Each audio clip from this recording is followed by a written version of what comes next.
If it doesn't make sense, it doesn't make sense. About a year and a half ago, I left my real job to turn a hobby and part-time business into a full-time new business venture. I went from being fully employed to now a self-employed entrepreneur. I put all of my savings into the business and just knew that because I had a great product, I was incredibly passionate about it, I was a great marketing person, and I was willing to work 18 hours a day, 7 days a week, that it would succeed. I was wronged. I learned quickly that it takes more than a great product, passion, brains, and sweat to make a successful business. It takes demand. However, as someone that equates quitting to failure, I kept going. I thought if I just worked harder I would find a way.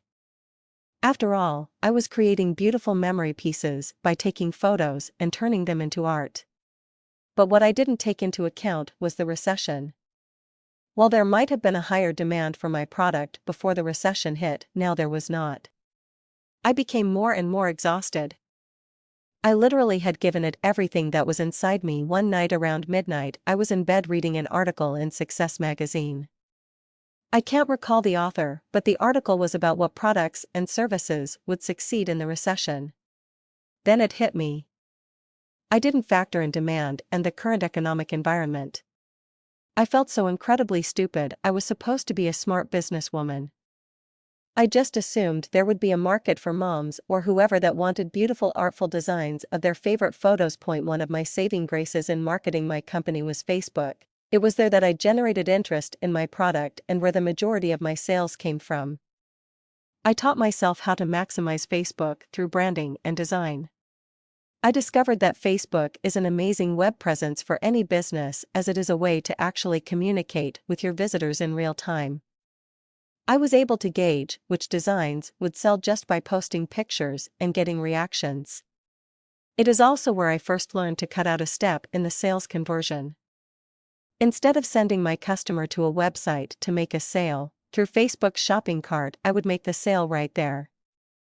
People were always asking me how I learned to do those things in Facebook.so. I am sitting there in bed and I knew that my business was over, that I had to stop. I was so extremely upset, and then it dawned on me. Businesses were flooding to Facebook left and right. There was my need. I could take the same artistic talents and apply it to a different medium. Just so happened I knew enough HTML to be a little dangerous as well. I knew I could brush up on that, and with my graphic art skills and my passion for business, I could possibly have a business in demand on my hands. I immediately sprang from bed and did research on my new venture all night long, and by the time the sun rose, I had a new business venture.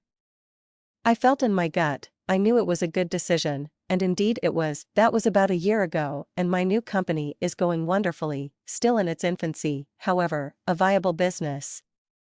I don't regret my previous endeavor one bit. That experience bred the company I have now. An idea morphed from a want into a need. However, I still wonder at times how much longer I would have held on if I hadn't read that article. Unfortunately, I misplaced that magazine. I really would have loved to have written the author and thanked him. He changed my life.